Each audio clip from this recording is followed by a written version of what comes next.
नमस्कार। आप हमें जानते हैं और नहीं जानते हैं तो कोई दिक्कत नहीं है। आज हम जो बात करेंगे, जो एईडीओ का एग्ज़ाम हुआ है, तो एईडीओ के एग्ज़ाम में जो विभिन्न सेंटरों पर छात्रों के द्वारा जो आरोप लगाया गया है कि जो एग्ज़ाम में धांधली हुई है, एईडीओ में जो सेटिंग हुआ है, जो अलग अलग सेंटर से शिकायतें आई है, उसके विषय में बीपीएससी के द्वारा, बिहार लोक सेवा आयोग के द्वारा कुछ प्रेस विज्ञप्ति, कुछ महत्वपूर्ण सूचना जारी किया गया है। उसी आरोप से संबंधित हम एक एक चीज़ डिटेल में बात करेंगे। कृपया आपसे निवेदन है, इस वीडियो का पूरा सुनिएगा, तभी आप वीडियो को समझ पाएंगे। और मेरा ये सपोर्ट है, मेरा ये निवेदन है, और आप वीडियो को शेयर कीजिएगा ताकि ये उच्च अथॉरिटी तक ये बात पहुँच जाए। तो सबसे पहले जो प्रेस विज्ञप्ति इसका आया है बीपीएससी का, उसमें उन्होंने लिखा है कि 24/4/2026, वो हम स्क्रीन पर लगा देंगे। 24/4/2026 तक शाम के 6 बजे, यानी 6 बजे अपराह्न तक साक्ष्य सहित उक्त पोर्टल पर दर्ज की जा सकती है जो शिकायत है, साक्ष्य सहित। अब ये बताइए, ये बीपीएससी से मेरा एक सवाल है कि साक्ष्य सहित, भाई अभ्यर्थी को आप एग्जामिनेशन हॉल के अंदर कोई मोबाइल या कैमरा कुछ लेके जाने नहीं देते हैं, तो वो साक्ष्य कहाँ से लाएगा, पहली बात। और दूसरी बात, जो हमारा इंडियन डेमोक्रेसी है, जो हमारा इंडियन कॉन्स्टिट्यूशनल सिस्टम है, संवैधानिक व्यवस्था है, उसमें ओनस इंस्टीट्यूशन पे होता है, ना कि नागरिक पे, ना कि अभ्यर्थी पे। भाई इसमें दूसरी बात, और इसमें आपने लिखा है सिर्फ साक्ष्य इज ए वेग वर्ड। साक्ष्य एक बहुत बड़ा वर्ड है भाई। आप साक्ष्य में क्या चाहते हैं? जैसे हम लोग यदि गाड़ी चलाते हैं और पुलिस वाला पकड़ लेता है, तो हम लोग क्या कहते हैं कि वो पुलिस वाला क्या कहता है कि डॉक्यूमेंट्स लाइए। तो डॉक्यूमेंट्स में कौन सा? तो वो मांगता है ना भाई कि आप डीएल लाइए, आप पॉल्यूशन लाइए, आप ऑनर बुक लाइए, तो वो मांगता है ना। जब आप फॉर्म फिलअप करवाते हैं अभ्यर्थी से, आप उसमें क्या लिखते हैं कि डॉक्यूमेंट्स अपलोड करें, फोटो, सिग्नेचर, मैट्रिक का सर्टिफिकेट, 12th का सर्टिफिकेट, उसके बाद ग्रेजुएशन का सर्टिफिकेट। आप ये तो नहीं कहते ना कि डॉक्यूमेंट्स अपलोड करें। तो ये साक्ष्य किस तरह का साक्ष्य? आपको ब्लूटूथ चाहिए, सीसीटीवी फुटेज चाहिए, क्वेश्चन का आंसर चाहिए, क्या चाहिए? आप लिखेंगे ना इसमें। तो ये मेरा पहला सवाल है, बीपीएससी को इस पे स्पष्टीकरण देना चाहिए था, ठीक है, कि किस तरह का साक्ष्य आपको चाहिए था ये, ठीक है। अब आगे देखिए आप, 13/4/2026 यानी 13 अप्रैल 2026 को बीपीएससी के द्वारा एक आवश्यक सूचना जारी किया गया था उसकी सोशल मीडिया साइट पे। 13/4/2026 वो हम लगा देते हैं, आप उसको देखिए। और ये बीपीएससी के द्वारा, बिहार लोक सेवा आयोग के द्वारा जो एईडीओ का एग्जाम हुआ है, उससे पहले 13 तारीख को ये लेटर देखिए आप, परीक्षा नियंत्रक महोदय, जो 13/4/2026 को, यहाँ आप देख सकते हैं 13/4/2026 को परीक्षा नियंत्रक के महोदय के साइन से ये जारी किया गया था। इसको हम लोग विज्ञप्ति कहिए, निर्देश कहिए, गाइडलाइन कहिए, जो भी कहिए। देखिए इसमें क्या क्या पॉइंट लीजिए, जो एईडीओ का एग्जाम हुआ है और उसमें जो कितने आरोप आयोग पे लगे हैं, उसी के विषय में आज हम बात कर रहे हैं, ठीक है। आप देखिए यहाँ पे लिखा आवश्यक सूचना, ठीक है, एईडीओ एग्जाम के बारे में 13 को। इसमें आप तीसरा लाइन पढ़िए, जो इसमें लिखा हुआ है तीसरा लाइन, की शिकायत शीघ्र या परीक्षा समाप्ति के पश्चात 48 घंटे के भीतर दर्ज की जा सकेगी। ये तीसरा पॉइंट आप पढ़िए। एक तो सबसे मुझे समझ में ये नहीं आ रहा है कि जो उनकी प्रेस विज्ञप्ति आती है वो तो बहुत शानदार टाइपिंग, बहुत अच्छे लेटर में होता है, और इसमें इतना देखिए मतलब पढ़ा नहीं जा रहा यार, कैसे लिखा है ये क्या तरीका है कि जिस तरीका से आप प्रेस विज्ञप्ति छापते हैं सुंदर डिफरेंट कलर में, तो ऐसे ही उसको भी छापिए ना भाई, कि कम से कम पढ़ा जा सके। पढ़ा नहीं जा रहा कि आप इसमें क्या लिखे हैं, चलिए कोई बात नहीं। उसके बाद आप देखिए कि चौथा पॉइंट आप इसमें पढ़िए, जो चौथा पॉइंट है यहाँ पे, इसको ध्यान से आप देखिएगा, बहुत इंपॉर्टेंट बात हम बताने जा रहे हैं। यहाँ पे लिखा हुआ है देखिए, एफिडेविट, शपथ पत्र अपलोड करना अनिवार्य होगा, ठीक है। अब देख लिए कि आयोग का ये कहना है कि जो भी आप शिकायत करेंगे ग्रीवांस रिड्यूसल पोर्टल पे, आप यदि पॉइंट नंबर 1 देखेंगे, जो हमारा यहाँ पे पॉइंट नंबर 1 है, तो उसमें कह रहा है कि application user name password grievance के बटन पर क्लिक करते हुए संबंधित शिकायत दर्ज करेंगे, परंतु वो शिकायत एफिडेविट से करेंगे, शपथ पत्र पे करेंगे, ठीक है। दूसरा आगे आइए देखिए, हम कुछ और आपको दिखाते हैं, इस पर बहुत जरूरी है। और 7वां नंबर पॉइंट आप देखिए, 7 नंबर पॉइंट, असत्य, निराधार, तथ्यहीन, भ्रामक, अफवाह, कल्पना, अनुभव पर आधारित शिकायत करने पर नियमानुसार कार्रवाई की जाएगी। मतलब अभ्यर्थी पर नियमानुसार कार्रवाई भी किया जाएगा, ठीक है। आप देखिए ये बताइए कि, और उसके बाद देखिए ठीक, ये देख लिए। चलिए आप लास्ट पॉइंट देखिए, जो यहाँ पे 8वां पॉइंट, 8वां पॉइंट क्या लिखा हुआ है कि जांच अभ्यर्थियों द्वारा समर्पित साक्ष्य प्रमाण परीक्षा केंद्र पर लगाए गए सीसीटीवी और केंद्र पर प्रतिनियुक्ति वीक्षकों के कथन इत्यादि के आधार पर होगा। ठीक है, तो भाई जब आपके ऊपर ये आरोप लगा है तो आप सीसी और आपने इसमें कहा कि साक्ष्य, ये देखिए यहाँ पे लिखा हुआ है समर्पित साक्ष्य, यहाँ पे साक्ष्य और प्रमाण परीक्षा। तो ये छात्र कहाँ से लाएगा साक्ष्य? आप ही बताइए ना, छात्र आपको साक्ष्य कहाँ से ला के देगा? और दूसरी बात है कि जब हम लोग फॉर्म फिल करते हैं, आप जानते हैं, तो उसमें लिखा रहता है कि डॉक्यूमेंट्स, एक शब्द जो होता है डॉक्यूमेंट्स, कि उसमें लिखा रहता है कि मैट्रिक का सर्टिफिकेट, इंटर का सर्टिफिकेट, ग्रेजुएशन का सर्टिफिकेट आपको ये अपलोड करना है। तो ये साक्ष्य किस तरह का साक्ष्य? आप उसको क्लियर कीजिए ना, स्पष्ट कीजिए ना, क्या चाहिए आपको साक्ष्य में? ब्लूटूथ चाहिए, इलेक्ट्रॉनिक्स डिवाइस चाहिए, आंसर शीट चाहिए, क्या चाहिए? आप इसको स्पष्ट लिखेंगे ना। साक्ष्य और प्रमाण, ये वेग वर्ड, ये बहुत बड़ा वर्ड है ना, ये अम्ब्रेला टर्म, इसके अंदर तो किस तरह का चाहिए? आप इस तरह छात्रों को परेशान न करें, आप इसमें स्पष्ट करके लिखिए कि हाँ साक्ष्य के रूप में ये चाहिए। जैसे अगर हम लोग गाड़ी चलाते हैं, बाइक चलाते हैं, और पुलिस वाला यदि पकड़ता है तो क्या कहता है कि भाई आप ये डॉक्यूमेंट्स लाइए, मतलब ड्राइविंग लाइसेंस लाइए, पॉल्यूशन लाइए, ऑनर बुक लाइए। ये थोड़ी कहता है कि दस्तावेज लाइए। क्या चाहिए साक्ष्य? आप इसे स्पष्ट करेंगे ना। तो ये मेरा सवाल है कि भाई किस तरह का साक्ष्य चाहिए, आप उसको स्पष्ट कीजिए। स्टूडेंट जो अंदर मोबाइल लेके नहीं जाता है तो वो साक्ष्य कहां से लाएगा? वो आंखों देखा जो देखा, मीडिया में आके वो बयान दिया, तो आप उसके खिलाफ उस पर जांच कीजिए ना। आपने खुद देखा कि ईओयू का एफआईआर हो चुका है, मतलब जो भी खबर पेपर में, अखबार में, जहां भी छपा, टोटल भ्रामक था। आप राजा हरिश्चंद्र हैं, आप जो कह रहे हैं वो बिल्कुल सही कह रहे हैं। तो इसमें आपने देख लिया कि विद्यार्थी के ऊपर पूरा का पूरा ओनस डाल दिया गया है। जब आप इंडियन कॉन्स्टिट्यूशन यानी भारतीय संवैधानिक व्यवस्था को पढ़ेंगे तो हमारे सिस्टम में, हमारे डेमोक्रेसी में, हमारे गवर्नेंस में जो ओनस होता है ना, वो ओनस इंस्टीट्यूशन पे होता है। ठीक है, अभ्यर्थी पे ओनस नहीं दिया जाता है। अभ्यर्थी कहा कि हमारे सेंटर पे गड़बड़ी हुई थी, आप जांच कीजिए भाई, उसके पास वो साक्ष्य कहां से लाके आपको देगा, ये बताइए ना आप। और दूसरी बात, दूसरा जो हम इस पर सवाल पूछ रहे हैं, देख लिए, तो इसमें हम कह रहे हैं कि भाई बीपीएससी जो आप कह रहे हैं कि एफिडेविट पे दीजिए। इसके बाद हम जो पटना हाई कोर्ट, उसमें जो उन्होंने लिखा है कि उच्च न्यायालय के निर्देशानुसार, तो उच्च न्यायालय का जो जजमेंट है वो हम आपको लगाते हैं। एक बार आप जजमेंट देखिए उसका, फिर हम लोग इस पर बात करेंगे। ठीक है, ये पटना हाई कोर्ट का जजमेंट है, जिस जजमेंट का हवाला बीपीएससी देता है उच्च न्यायालय का। तो आप इसमें पढ़िए, ये यहाँ से जो 98 नंबर पॉइंट से मुझे लगता है कि काम का है। देखिए 98 नंबर पॉइंट को आप पढ़िए, क्या लिखा है? एसओपी बाय द बीपीएससी है सर्व नो पर्पस। मतलब बीपीएससी जो कहता है कि हम एक पारदर्शी संस्था है, हमारे पास एसओपी है, बहुत जिम्मेदारी से हम एग्जाम लेते हैं। हाईकोर्ट का ये जजमेंट है कि SOP by the BPSC would serve no purpose. तो कोई पर्पस ही नहीं है भाई ये, क्योंकि उसमें जो हमने इसलिए आपको ये जजमेंट ला के दिया है कि पटना हाईकोर्ट के जजमेंट में कहीं ये नहीं लिखा हुआ है कि अभ्यर्थी एफिडेविट पे अपना शिकायत दर्ज करेंगे, ये नहीं लिखा हुआ। एफिडेविट आयोग का खुद का इजाद किया हुआ सिस्टम है। चलिए हम मानते हैं, कोई बात ना, आप एफिडेविट पे आप लीजिए शिकायत, लेकिन जो हमने कहा कि आप कदाचार मुक्त एग्जाम आप लिए हैं, क्या आप ये एफिडेविट पे लिख के दे सकते हैं? अगर आप नहीं दे सकते हैं तो आपको भी अधिकार नहीं है कि आप छात्र से मांग करें कि आप एफिडेविट पे, उसको निर्देश दें, आदेश दें कि आप एफिडेविट पे शिकायत दें, और नहीं अगर गलत पाएगा तो आपके खिलाफ कार्रवाई करेंगे। तो आप भी यही लिख के दीजिए कि यदि आयोग भ्रामक सूचना देता है तो आयोग के खिलाफ भी कार्रवाई होगी। लेकिन करेगा कौन? हम तो कई बार राष्ट्रपति महोदय से मांग किए हैं, आप लोग को तो इस्तीफा दे देना चाहिए था, नहीं तो बर्खास्त कर देना चाहिए था।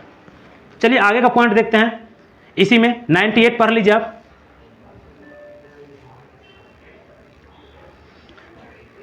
फिर 99 नंबर का पॉइंट है, इसमें देखिए क्या लिखा हुआ है कि there was left logistical and structural problem, structural change की बात कहीं की गई है, पढ़िए इसको आप।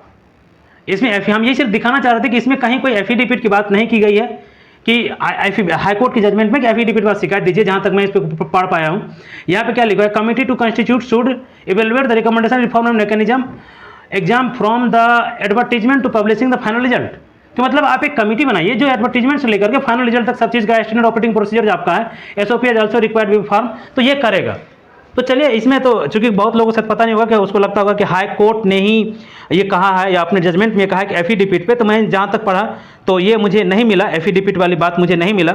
यदि किसी को लगता है कि हाँ एफिडेविट की बात हाई कोर्ट के जजमेंट में लिखा हुआ है तो आप वो मेरे कमेंट में बता सकते हैं कि लिखा हुआ है, लेकिन प्रूफ के साथ।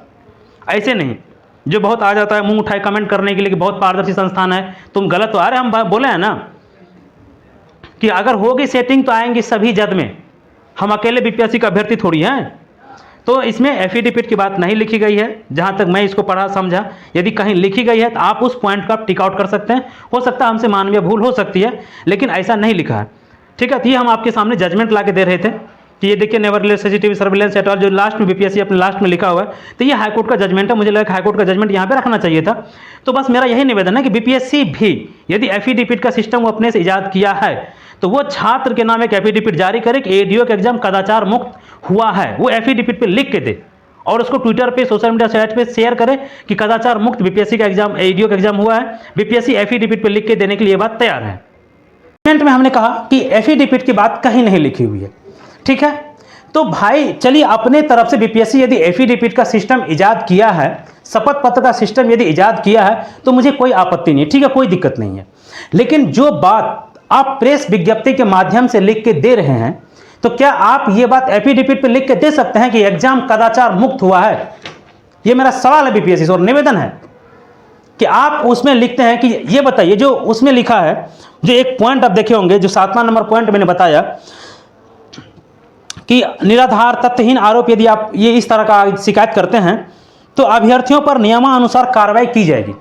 ये बताइए, जो अभ्यर्थी अपने कैरियर के टेंशन में है वो तो डर से शिकायत नहीं करेगा भाई कि कार्रवाई ना कहीं मेरे खिलाफ ना कार्रवाई हो जाए। और आप में तो शिकायत तो किया जाता है, आप तो कार्रवाई कर देते हैं, की है ना, मुझे मेरे ऊपर कार्रवाई की है ना। और सोनू कुमार जो था, सोनू कुमार ट्विटर पे क्या लिखा था वो हम लगाते हैं आपको। सोनू कुमार ने क्या लिखा था? एडीओ के बारे में लिखा था। आपने क्या किया? उसको 3 साल के लिए डिबार कर दिया। क्यों? और वो बात आज सच हो गई कि कितनी धांधली या घपला एडीओ में हुआ है। सोशल मीडिया पर खासकर कुछ गुरुओं द्वारा यह अफवाह फैलाई जा रही है कि प्रश्न पत्र लीक थे। जो भी शिकायतें आई हैं वो कदाचार का प्रयास मात्र था, चाहे ब्लूटूथ के माध्यम से हो या चिप पहुंचाने के माध्यम से हो।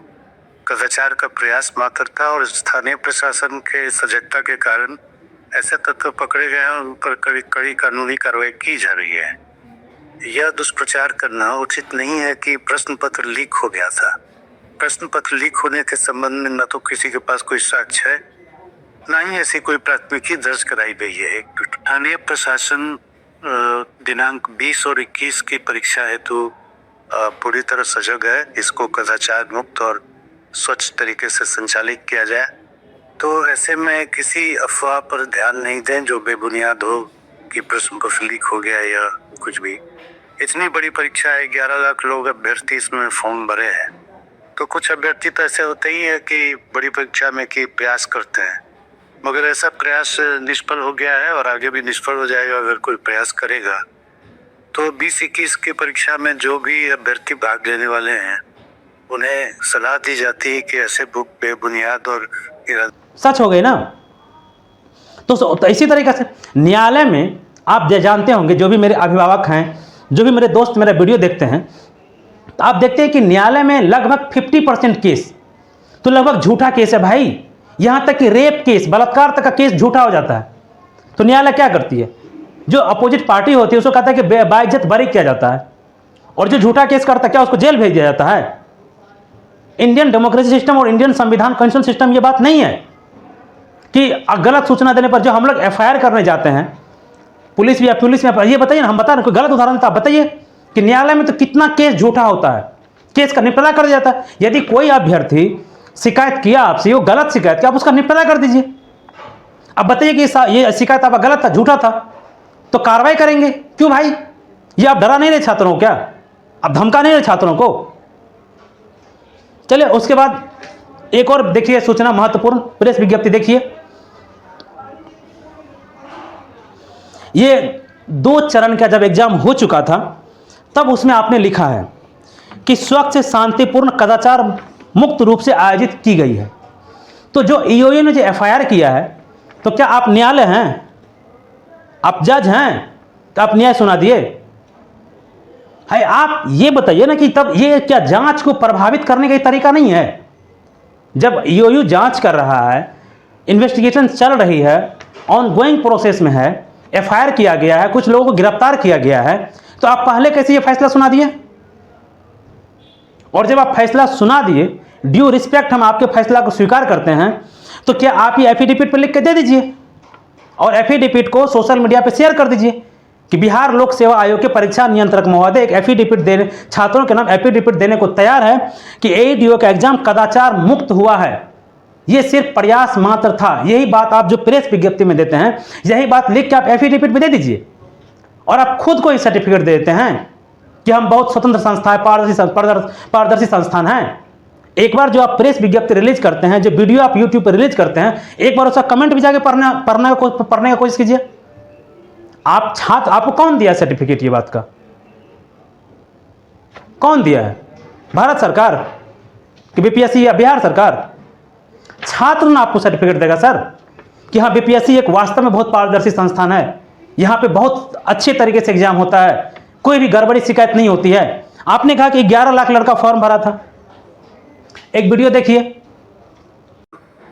सोशल मीडिया पर खासकर कुछ गुरुओं द्वारा यह अफवाह फैलाई जा रही है कि प्रश्न पत्र लीक थे, जो भी शिकायतें आई हैं वो कदाचार का प्रयास मात्र था, चाहे ब्लूटूथ के माध्यम से हो या चिप पहुंचाने के माध्यम से हो, कदाचार का प्रयास मात्र था। और स्थानीय प्रशासन के सजगता के कारण ऐसे तत्व पकड़े गए हैं, उन पर कड़ी कानूनी कार्रवाई की जा रही है। यह दुष्प्रचार करना उचित नहीं है कि प्रश्न पत्र लीक हो गया था। प्रश्न पत्र लीक होने के संबंध में न तो किसी के पास कोई साक्ष्य है, न ही ऐसी कोई प्राथमिकी दर्ज कराई गई है। स्थानीय प्रशासन दिनांक 20 और 21 की परीक्षा हेतु पूरी तरह सजग है। इसको कदाचार मुक्त और स्वच्छ तरीके से संचालित किया जाए। तो ऐसे में किसी अफवाह पर ध्यान नहीं दें जो बेबुनियाद हो कि प्रश्न पत्र लीक हो गया या कुछ भी। इतनी बड़ी परीक्षा है, 11 लाख लोग अभ्यर्थी इसमें फॉर्म भरे हैं, तो कुछ अभ्यर्थी तो ऐसे होते ही है कि बड़ी परीक्षा में कि प्रयास करते हैं, मगर ऐसा प्रयास निष्फल हो गया है और आगे भी निष्फल हो जाएगा अगर कोई प्रयास करेगा। तो 20-21 की परीक्षा में जो भी अभ्यर्थी भाग लेने वाले हैं, उन्हें सलाह दी जाती है कि ऐसे बेबुनियाद और इसमें परीक्षा नियंत्रक महोदय कह रहे 11 लाख छात्र फॉर्म भरे थे और कुछ अभ्यर्थी ऐसा प्रयास करते हैं। आप अपनी असफलता स्वीकार नहीं कर रहे हैं कि ये हमारी असफलता है कि लड़का प्रयास क्यों कर रहा है। आप तो एक डिपार्टमेंट जो कंपनी को ब्लैकलिस्ट किया उसको तो आप दे रहे हैं ठेका दे रहे हैं बायोमेट्रिक कराने के लिए, एग्जाम कंडक्ट कराने का। यूपीएससी में 11 लाख छात्र फॉर्म भरता है, लगभग 10 लाख का वहाँ भी फॉर्म गिरता है। तो कहाँ कोई प्रयास मात्र भी होता है? यूपीएससी में प्रयास मात्र भी तो नहीं होता है, तो वहाँ भी तो छात्र प्रयास मात्र कर सकता है ना। नहीं, देखिए एक लाइन है हिंदी का, फलसफा एक लाइन है, फलसफा है कि स्वीकारोक्ति का साहस और सुधार करने की निष्ठा सफलता के 2 मूल मंत्र हैं। आपके अंदर स्वीकारोक्ति का साहस ही नहीं है, आप स्वीकार ही नहीं करते हैं कि हम में गलती हो सकती है, तो आप सुधार कहाँ से करेंगे? जब तक आप स्वीकारेंगे नहीं तब तक आप सुधार नहीं करेंगे। तो उम्मीद करते हैं हम कि आप छात्रों की जो बात आरोप आपके ऊपर लगता है, जो छात्र सवाल उठाता है, आप उसका समाधान कीजिए। ये लिख के मत कर दीजिए सब भ्रामक है, सब अखबार भ्रामक है, सब कुछ खबर गलत दे रहा है, सबको सोचता लोकप्रियता चाहिए था, सबको सस्ती लोकप्रियता चाहिए था। बस आप राजा हरिश्चंद्र हैं कि आप जो कह रहे हैं, हम एक मोनार्की सिस्टम में रह रहे हैं, राजतंत्र में आप राजा हैं और जो कह रहे हैं वो सच कह रहे हैं, वो कानून है। मैं बता दूं कि मेरा भी एडमिट कार्ड आया था। आप कहेंगे तो मेरा भी एडमिट कार्ड आया था, 17-18 अप्रैल को मेरा एग्ज़ाम था और सुपौल मेरा सेंटर दिया था, लेकिन मैं एग्ज़ाम देने नहीं गया। कितने छात्र एग्ज़ाम देने आए थे? मेरा छोड़िए ना, एडीओ का जब 11 लाख छात्र फॉर्म भरे, लगभग 50% के आसपास छात्र उपस्थित हुए थे एग्जामिनेशन हॉल के अंदर, या एग्ज़ाम देने गए या एग्ज़ाम में अपियर हुए। क्यों? इस बेरोजगारी के दौर में जहां लड़का को नौकरी चाहिए था, वहां जो आप एडीओ का एग्ज़ाम कंडक्ट कराते हैं तो मात्र 50% लड़का आपके एग्ज़ाम में अपियर होता है। हाँ, अब कई कारण हो सकते हैं अपियर ना होने के, लेकिन मेरा जो कारण है, मुझे विश्वास नहीं है आप पे कि आप फेयर एग्ज़ाम ले पाएंगे, आप सुचितापूर्ण एग्ज़ाम ले पाएंगे, मुझे नहीं भरोसा है। जब तक आप एफिडेविट पे लिख के नहीं देंगे, मुझे भरोसा नहीं होगा आप पे। ठीक है, ये हम लोग का दुर्भाग्य है कि हम लोग की परीक्षा के टाइम पे आप लोग इसे अधिकारी बीपीएससी में बैठे हुए हैं। कि हम लोग का दुर्भाग्य, क्या कर सकते हैं? कोई बात नहीं, किस्मत में यही लिखा, झेल रहे हैं। तो आप सर इसीलिए हम बताएं कि मेरा एग्जाम था, मुझे भरोसा नहीं था बीपीएससी की। 14 तारीख को जो एग्जाम हुआ था और उसके बाद जो सोशल मीडिया पर छात्रों के द्वारा जो आरोप लगाया गया, जो पेपर में खबरें छपी, अखबार में खबरें छपी और आपकी तरफ से एक झटके में कह दिया गया कि ये सब भ्रामक है, सबको सस्ती लोकप्रियता चाहिए था और ये सस्ती लोकप्रियता सिर्फ बीपीएससी से मिलेगा। बाकी वो किसी अन्य कंटेंट पे अगर वीडियो बनाएगा तो उनको कोई सस्ती लोकप्रियता नहीं मिलेगा। बस बीपीएससी पे आरोप लगा के आप सस्ती लोकप्रियता हासिल कर सकते हैं और सभी लोग को सस्ती लोकप्रियता चाहिए था, इसीलिए बीपीएससी पे आरोप लगा रहा है। ठीक है, चलिए तो मैं सारा डॉक्यूमेंट्स आपको दे दिया, इसमें सारा बता दिया। कमेंट में आप अपना विचार रख सकते हैं, लेकिन लॉजिकल कमेंट करेंगे। जो कह रहा था कमेंट में कि बीपीएससी बहुत पारदर्शी संस्थान है, कटा तो उसका भी वीडियो में समझ में आ गया ना कि जो 70वें बीपीएससी को लेकर हम कह रहे हैं उसमें कहीं ना कहीं सच्चाई है। तो कमेंट करना, लेकिन लॉजिकल कमेंट करना, मुझे उससे कोई दिक्कत नहीं है, और लेकिन साक्ष्य के साथ कमेंट करना। कई लड़के कमेंट किए थे कि बीपीएससी ने ये एडवर्टाइजमेंट निकाला था या ये प्रेस विज्ञप्ति निकाला था, लेकिन हम जब उसे पूछे तो वो डेट नहीं बता पाया। और कई निगेटिव कमेंट करने वाले हम चाहे तो स्क्रीन पर उसका कमेंट लगा, उसका फोटो दिखा सकते हैं, क्योंकि कई के प्रोफाइल में फोटो होता है ना, लगा सकते हैं। लेकिन हम चाहते हैं क्या इसको बेइज्जत करे यार ऑन रिकॉर्ड आकर के। इसके पास इतनी ही समझ है, इसकी बौद्धिक क्षमता, इंटेलेक्चुअल एबिलिटी इतनी ही है, ये हमारी बातों को समझ नहीं पाएगा, इसीलिए हम इग्नोर कर देते। बहुत चीज़ों को इग्नोर ही करना चाहिए था, लोकतंत्र है, इग्नोर भी करना चाहिए था। तो तुम अपनी जब ये वीडियो देखना, कुछ लोगों से मेरा निवेदन है जो कमेंट में आके दिस दैट करते रहते हैं, तो थोड़ी अपने इंटेलेक्चुअल बौद्धिक क्षमता को बढ़ाना, समझना और फिर कमेंट करना, लेकिन लॉजिकल कमेंट करना कि हाँ यहाँ पे ये तथ्य आप गलत बोले हैं, ये फैक्ट आप गलत बोले हैं। तो फिर से एक बार हम निवेदन करेंगे बीपीएससी के अधिकारी से, बीपीएससी के चेयरमैन साहब से, सचिव साहब महोदय से और एग्जाम कंट्रोलर महोदय से कि आप एक एफिडेविट छात्रों के नाम जारी कीजिए कि एडीओ एग्जाम पूरी तरह से कदाचार मुक्त हुआ है, कहीं कोई कदाचार नहीं हुआ है। यदि कदाचार की बात साबित होती है तो हम अपने पद से इस्तीफा दे देंगे। ठीक, चलिए धन्यवाद, मिलेंगे फिर किसी और वीडियो में, तब तक के लिए आप लोग को बहुत बहुत धन्यवाद।